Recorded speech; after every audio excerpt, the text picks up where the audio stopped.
Western civilization, Hispanic Greco-Latin civilization, was the greatest civilization to have emanated from the European continent.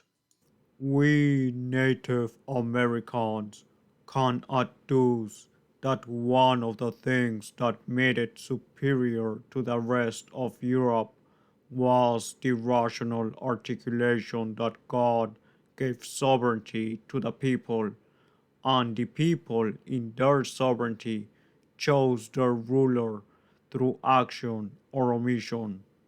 One of the first enemies against that rationality was Protestantism, a political movement disguised as a religious movement that was established and financed by the House of Saxony after an Hispanic man was elected to lead the Germanic people. It was these circumstances in which certain elitists were offering wealth and protection to whomever procured ammunition against the Hispanic Empire. In this open market, Luther provided an approach different from economic or military confrontation against the benevolent Hispanic hegemony.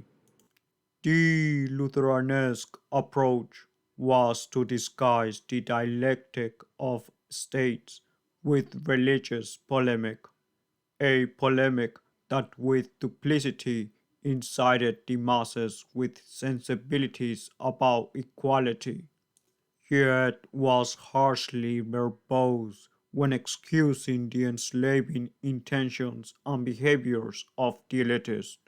A good example of this was the Battle of Frankenhausen, a rebellion of Germanic peasants against their tyrannical elitist, which was incited by Luther and betrayed by him.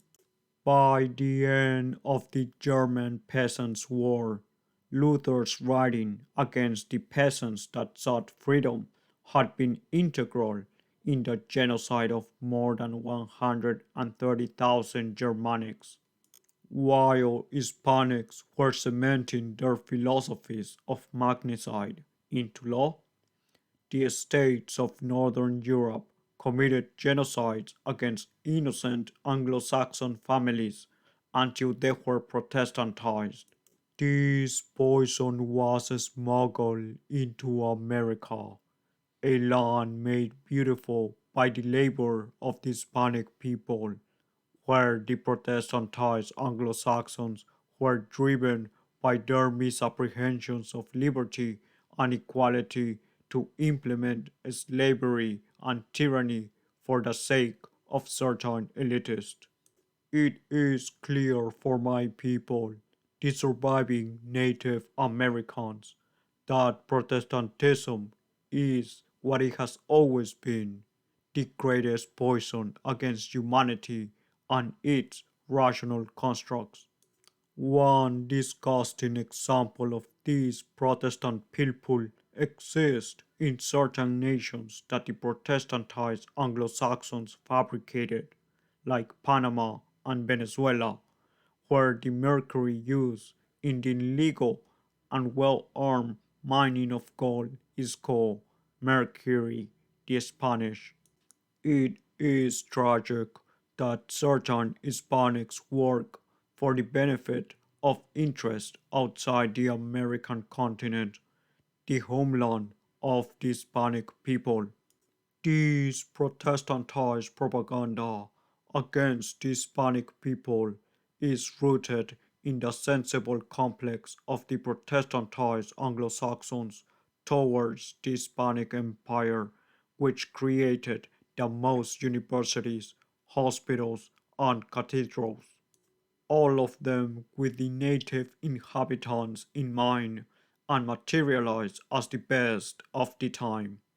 We Native Americans who have survived the blood drinking bacchanals of the Protestantized Anglo Saxons in what is now Canada and United States can only fantasize to have been part of the Hispanic Empire.